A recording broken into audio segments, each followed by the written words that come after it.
we get into this video, yes is the obvious answer.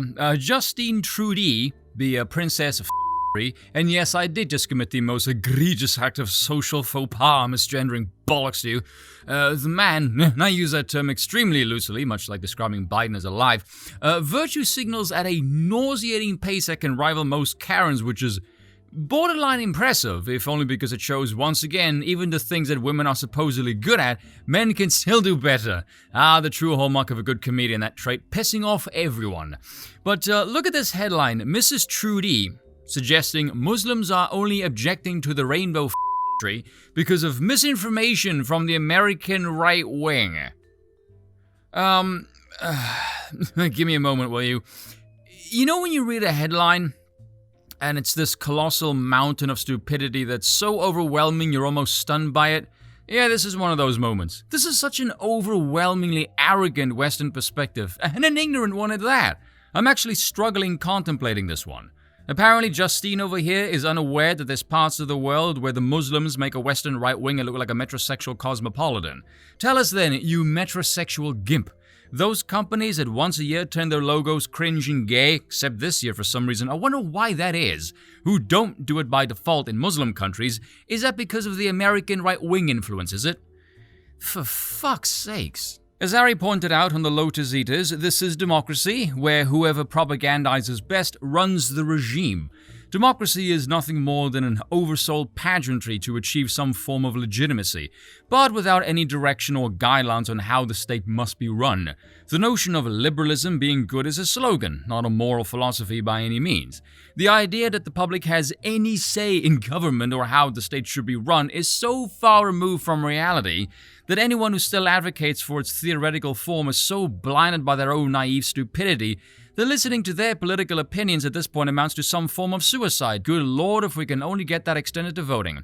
And this channel of mine, my propaganda, is aimed at getting you to think away from democracy. I may not be an artisan of monarchy, but I can be the stepping stone apprentice that can get you to the point of moving to a professional, and I am content with that. But, with that being said, when I see this stunt by Trudeau, because that's what it is, it's a stunt, let's be real, I am forced to ask, who exactly is this aimed at?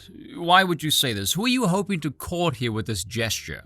As is the case with propaganda, I'm going to assume, and dear God I pray I'm wrong, that there's some coalition amongst his constituents, however fleeting, that this kind of behavior actually appeals to. Why else waste resources peddling this nonsense? You look like a fucking idiot. It's either that or whoever is pulling his strings gets off on making Justine over here look like an idiot.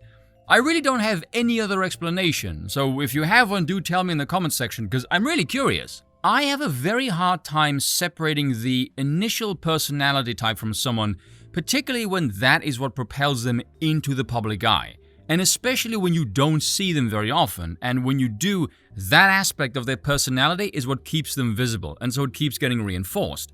With Trudeau, his shtick was to take the stereotypical Canadian trait of tolerance, crank it to pandering 11 and yank off the dial, and he's been that woke faggot clown ever since. Remember when he said, oh, we like to say people kind, not mankind?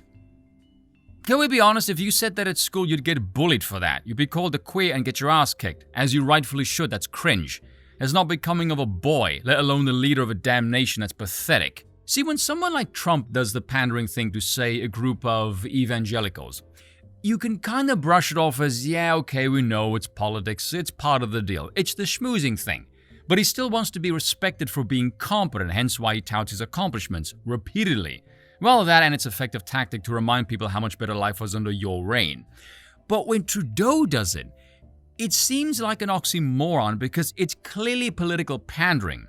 There's this thick aura of desperation that engulfs his being, yet it also has this flair of authentic hollowness to it.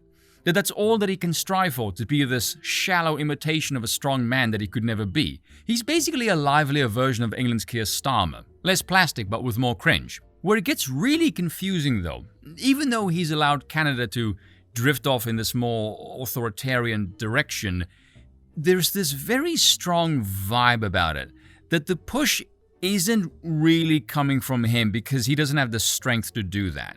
He still carries this reputation of being this pathetic appeaser. Remember when he tried to chastise the population as white supremacists and misogynists for not taking the NOD during the coup period? That kind of idiocy just drains away any classical perception of threatening. It just makes him look like, well, for lack of a better word, a dork. See, when previous strong men came to power, there was an element of a great power shift needed to topple what's perceived to be a certain struggle, Weimar Germany and Tsarist Russia, for example. There's that force of masculine dominance and ruthlessness in Soviet brutality or Nazism's military might. That element of fear is backed by a certain specter of cruelty. But Trudeau over here is already in power, in a democratic regime no less, which supposedly rests on a majority for legitimacy. So when he stands up there rattling off acronyms, simping for drag queen story hour, pandering to this hyper cringe fringe and increasingly radical group, which conversely then pisses off more and more people, just from the view of the democratic government model, his behavior comes across as really, really strange. The entire regime just looks off. It gives the semblance that he is not the one really in control. Thanks for watching, and once again, I apologize for nothing.